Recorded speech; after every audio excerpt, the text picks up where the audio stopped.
محراب خان گزشتہ 4 دنوں سے پشاور کے سب سے بڑے طبی مرکز لیڈی ریڈنگ ہسپتال میں اپنے مریض کے ساتھ موجود ہیں۔ انہیں شکایت ہے کہ ان کے مریض کو مناسب توجہ نہیں مل رہی۔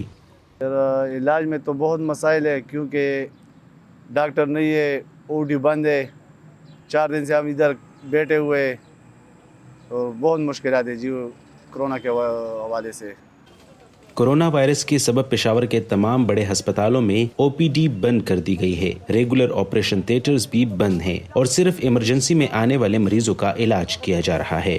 مریضوں کو تھوڑی بہت اگر مشکلات ہیں تو وہ الیکٹیو سروسز میں ہیں، جس کا مطلب ہے کہ ہماری او پی ڈی اور جو الیکٹیو آپریشنز جو ہم نارملی کرتے ہوتے ہیں تو ان میں تھوڑی سی پرابلم ہے۔ وہ فی الحال ہم نے او پی ڈی اور جو الیکٹیو آپریشنز ہیں وہ ہم نے فی الحال سسپینڈ کیے ہیں۔ اسی ہسپتال میں معدے کے آپریشن کے بعد صحت یابی کے منتظر عبد المنان کہتے ہیں کہ انہیں تمام سہولتیں بروقت ملی۔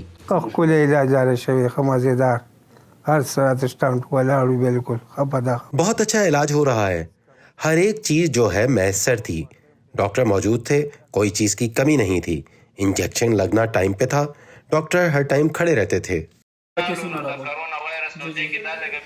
ڈیلی او پی ڈی بند کرنے کے بعد ہسپتال مریضوں کے لیے ٹیلی میڈیسن کی سروس مہیا کر رہی ہے۔ مریض آن لائن یا ٹیلی فون کے ذریعے گھر بیٹھے ڈاکٹر سے رابطہ کر کے نسخہ حاصل کر سکتے ہیں۔ ٹیلی میڈیسن کا مقصد یہ ہے کہ یہاں پر آن لائن جو ہے وہ ٹیلی فون کے تھرو اور نیٹ کے تھرو ہمارا ایک الگ سیکشن ہے آئی ٹی نے بنایا ہے، تو ان میں ہمارے ڈاکٹرز جو ہیں وہ بیٹھتے ہیں، تو ٹیلی فون کے ذریعے جو ہے وہ کچھ مسائل جو ہوتے ہیں پیش آ سکتے ہیں تو ان کے بارے میں جو ہے نا وہ مشورہ اور علاج وہ ہم آن لائن کرتے ہیں۔ جی لیڈی ریڈنگ ہسپتال کی انتظامیہ کا کہنا ہے کہ کرونا وائرس کے خطرے سے نمٹنے کے لیے انہوں نے ایک مریض کے ساتھ ایک تیماردار کی پالیسی اپنانے کا اعلان کیا ہے، تاہم اب بھی کئی لوگ اس پالیسی پر عمل کرتے دکھائی نہیں دے رہے۔